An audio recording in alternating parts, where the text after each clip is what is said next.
Welcome to Spotlight. I'm Andrew Devis. And I'm Megan Nollet. Spotlight uses a special English method of broadcasting. It is easier for people to understand, no matter where in the world they live.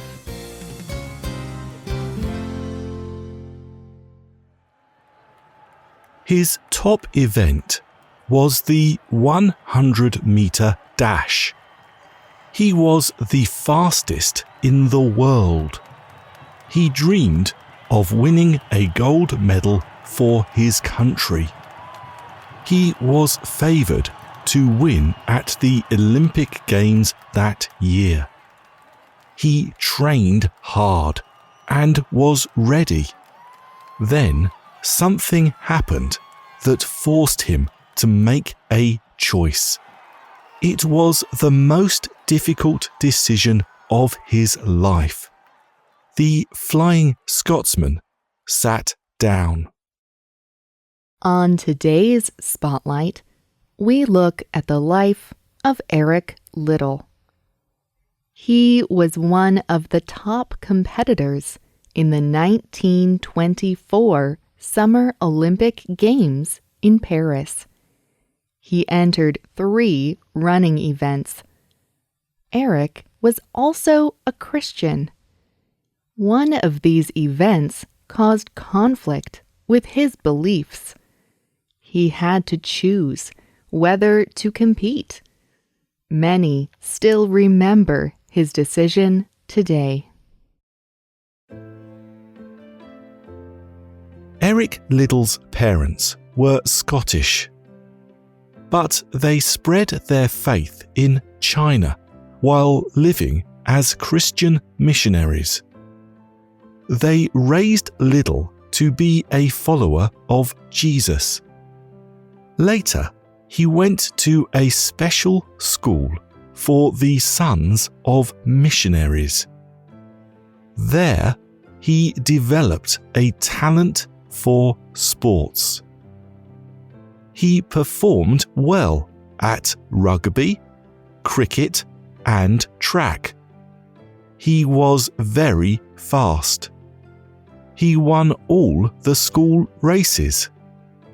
In college, Liddell continued to do very well in rugby and track. Local newspapers called him the Flying Scotsman because of his speed. He earned a place on Great Britain's Olympic team. Eric said, "I believe God made me for a purpose, but He also made me fast. And when I run, I feel His pleasure." In the Summer Olympics, Liddell was to compete in the 100-meter dash, the 200-meter dash, and the 400-meter dash. The fastest runners competed in these 3 races. The 100-meter dash was Liddell's best event. Many thought he would win the gold medal.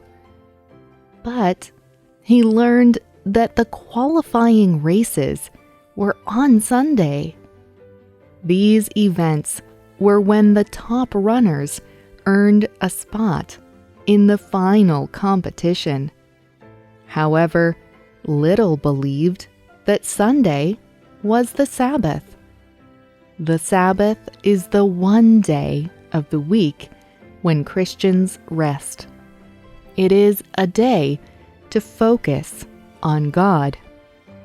Liddell did not work or compete on Sundays.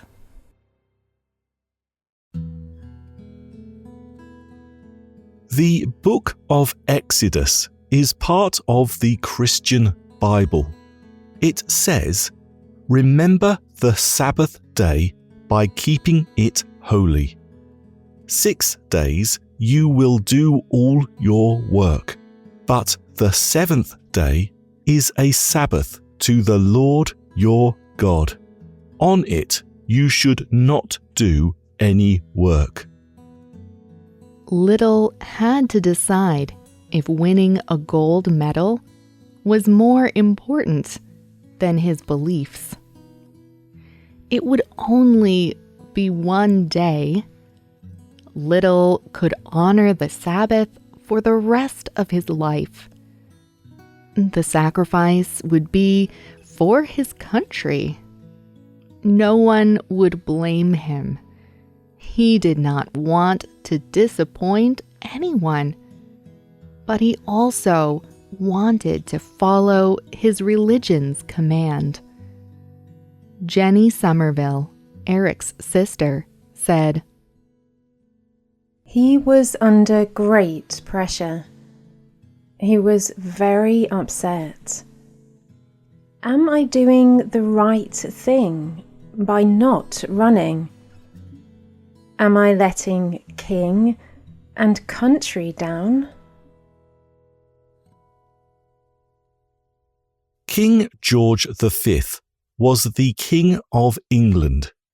He tried to persuade Eric to race, but Eric decided his religious beliefs were more important than anything else. He would not compete. "I am not running," he announced.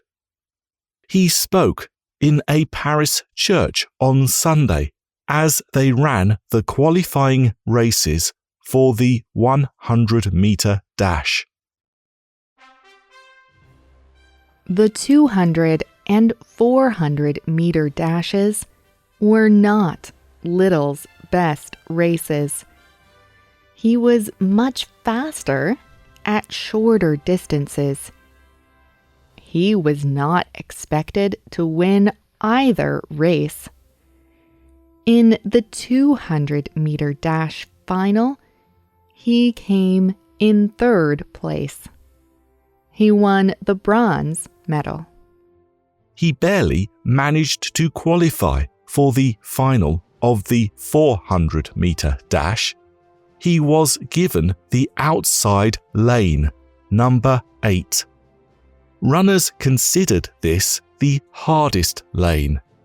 The runner covers a slightly longer distance due to the curve of the track.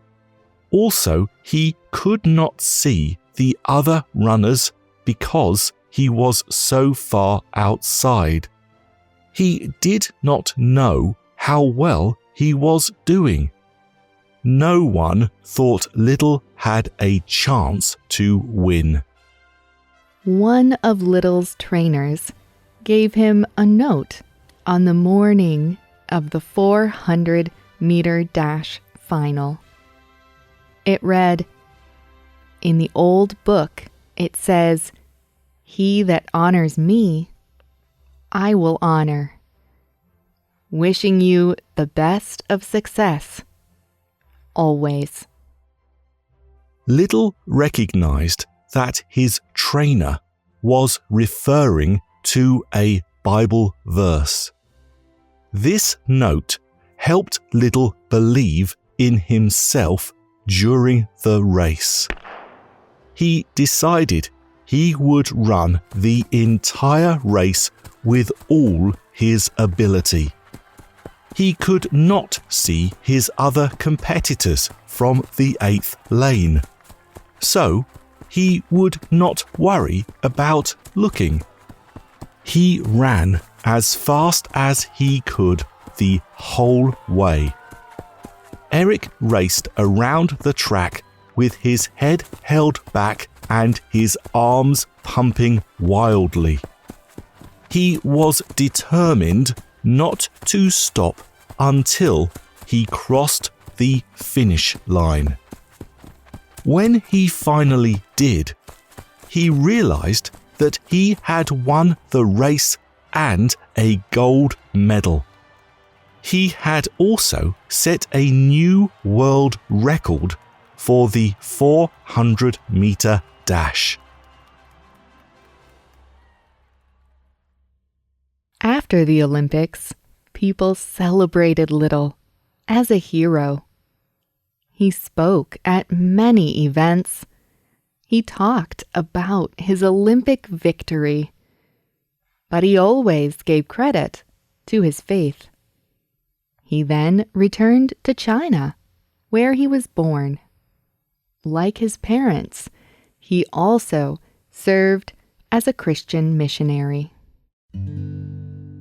When Japan invaded China during World War II, Liddell was held in a camp with others. He continued helping people and making them happier. He taught children. Years later, someone from the camp wrote a book about their experiences. He said about Liddell, "He was the finest gentleman it has been my pleasure to meet. In all the time in the camp, I never heard him say a bad word about anybody." England's Prime Minister, Winston Churchill, finally arranged for a prisoner exchange with Japan so that Liddell could be released. But Eric refused to go. Instead, he gave up his freedom so that a pregnant woman could go in his place. A year later, Liddell died from a brain tumor while still in the camp. have you ever had to make a choice based on your beliefs? What did you do? Do you feel you made the right choice? You can leave a comment on our website at www.spotlightenglish.com. You can also find us on YouTube, Facebook, TikTok, and X. You can also get our programs delivered directly to your Android or Apple device through our free, official Spotlight English app. The writer of this program was Peter Anderson. The producer was Michio Ozaki. The voices you heard were from the United Kingdom and the United States. All quotes were adapted for this program and voiced by Spotlight. This program is called The Flying Scotsman. We hope you can join us again for the next Spotlight program. Goodbye.